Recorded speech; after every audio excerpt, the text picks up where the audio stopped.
What is today's gospel all about? It appears that guests were invited by the king, but they did not accept the invitation to the son's wedding feast. And in the subsequent group of apparently replacement guests, some ignored the invitation and went away. And seemingly desperate in all of this, to fill the banquet hall, the king invited whomever his servants could find. And the servants gathered, bad and good alike. And the hall was finally filled with guests. You would think that the king would be pleased by all of this. But no. The king, on entering, saw a man not dressed in a wedding garment. And addressing him as my friend, he confronted him and reduced him to silence. The king had him cast into the outer darkness. If this king was so desperate for all of these guests, why throw one out just because of his attire or lack thereof? Recently, I officiated at a friend's wedding. It was a small town in the mountains in the United States, and I was graciously welcomed not only by the bride and groom, but by that entire small town. I was immediately recognized as a wedding guest. I was overwhelmed by gracious hospitality.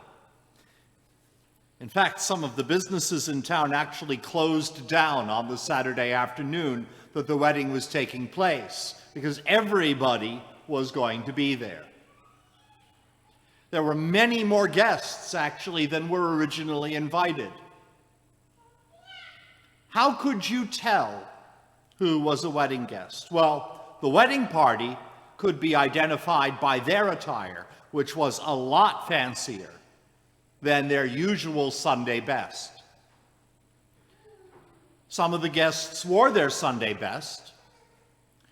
Others were more casually dressed, and one or two were wearing, as they said, their cleanest pair of dirty jeans. But all were welcome.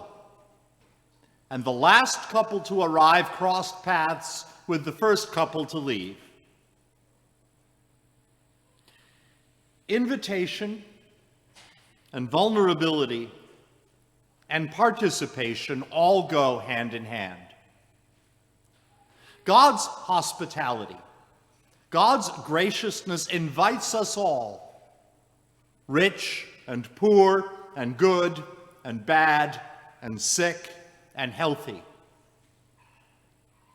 God's hospitality invites us all to be guests at the banquet. And I can gratefully respond, or I can decline that invitation. But to show up is not enough. To accept that invitation is only the beginning. I actually have to participate. I have to be recognizable as a wedding guest. In order to participate fully, I have to come face to face with my own vulnerabilities and continue to follow that invitation, as difficult as that may seem to be. There can be no rejoicing. There can be no getting the job done, no bringing about the kingdom if I hold back. It's never acceptable just simply to show up and be a spectator. Wedding guests have a continuing role to support, to comfort, to counsel the couple that is getting married in the years to come.